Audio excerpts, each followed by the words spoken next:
Hello, this is Dr. Roberta Shaler, the Relationship Help Doctor. And to start this new year, I just like to have a private word with you right here today. I want to encourage you to not settle, and to never settle for a comfortably uncomfortable relationship. I don't think it's one that you set out to have, but you may be in it right now. Your relationship may be comfortably uncomfortable.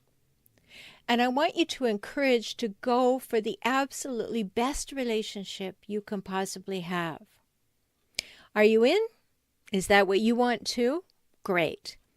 So whether you're currently in a long-term relationship or a marriage, or you're in a new relationship, or you're looking for a relationship, you need to know that you deserve a great relationship, and so does your partner. And the only way that you'll get one is if you both want one and are willing to do what it takes to have one. It's up to you both to create it, to give it what it needs to flourish, to deepen it and enrich it and support you both. And nothing short of that will do in the long run. Of course, all relationships have occasional hiccups. Those are temporary. But if you're having them all the time, you need to make a decision to get help right away. You know, one of the great places that you can learn about relationships is to look at the work of John Gottman at the Gottman Institute just outside of Seattle.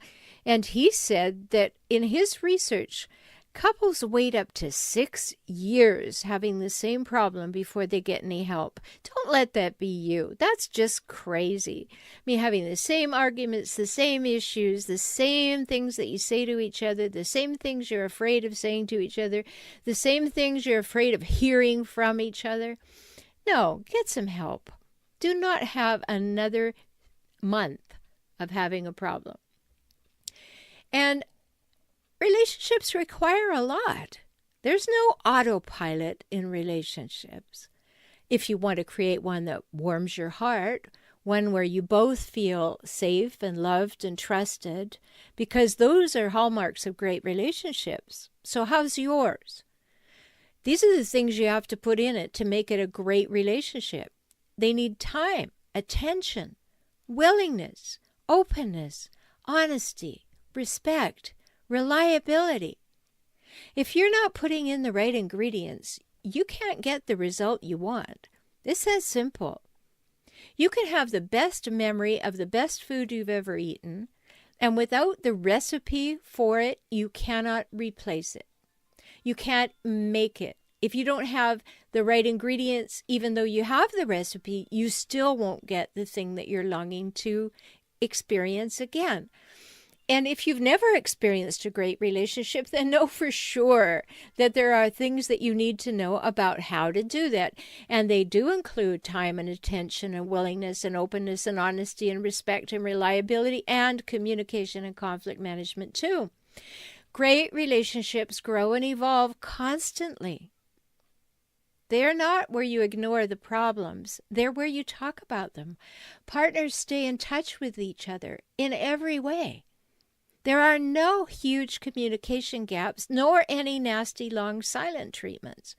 Couples in great relationships talk to each other, and they talk well together. Well enough to actually solve problems and create long-term solutions that move the relationship forward, and that increases the satisfaction for both partners, and we get more intrigued with each other and happier with each other.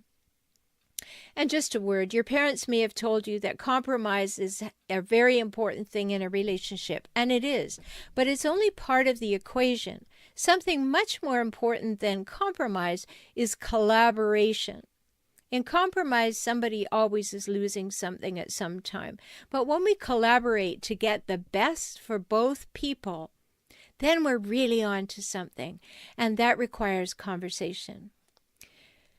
Because I talk with couples in many countries every week through the magic of video conferencing, I know that couples' problems are quite universal.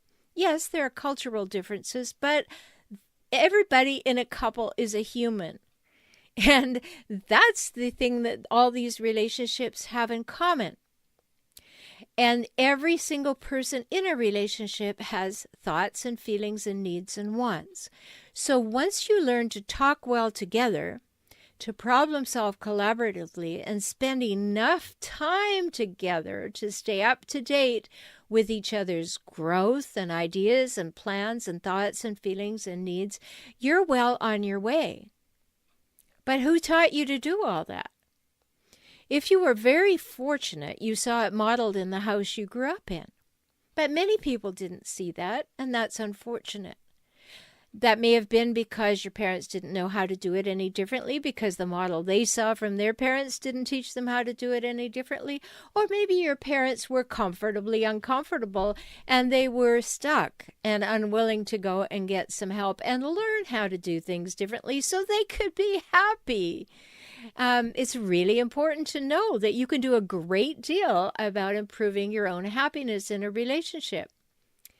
Now, a little aside, you know I often talk about hijackals. That's my term for those difficult, disturbing, and toxic people in life.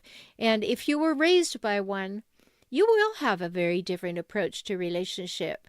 And you may see the wisdom in developing some new skills and approaches once you've identified you came from a family with hijackals, because you need to broaden your horizons. You need to learn some new skills. And that will allow you to enrich and deepen your connection with your partner. And if you happen to be with a hijackal right now, then we really need to talk. And also, if you're wondering if you're with a hijackal, go and get my free ebook, How to Spot a Hijackal, at hijackals.com. Because I really believe that life is way too short to be in a comfortably uncomfortable relationship for any length of time. So I hope that's not yours, but if it is, let's just talk about it a little more. I don't think it's enough to settle or to put up with or to make the best of it. Those are phrases that people accept when they don't think they deserve to be in a mutual, equal, reciprocal love relationship. So if you find yourself using those words like settle or put up with it or make the best of it, or that one that parents used to like, you made your bed so you lie in it, if those words are common to you, let's work together to improve things, because you deserve so much more than just getting by in a relationship. You really do. And relationships can get so much better. Of course, yes, some need to end. And there's no way for them to succeed. And you may need help to figure that out too. So recognize now if you're settling for a comfortably uncomfortable relationship, and step up to the challenge of making it so much better. Make this the year that your relationship is a priority. Make it so that your relationship is an integral, important part of your life, because it is. It colors everything your children see, everything that you feel. It colors every part of your life, even how you feel when you go to work in the morning. And if you have children, remember they're watching you and they're learning how a relationship works. They're learning how men and women work and how they work together. And you have to ask yourself the question, is my relationship the model I want my children to follow? Because you're giving them that model. So, thoughts for the new year: life is too short to be miserable when there are so many ways to increase and enrich your emotional intimacy. And really, life's too short to keep putting off improving your relationship too. It really is. And you deserve to have a great relationship, and you deserve to know how to create that. So if what I'm saying is hitting home for you today, and you know it's time to get help, let's talk soon. Go and visit my website at forrelationshiphelp.com. And if you know you're ready to work, go to forrelationshiphelp.com/join and choose how you'd like to work with me. I don't want you to waste another minute settling or being in a relationship that you would describe as comfortably uncomfortable. Talk soon.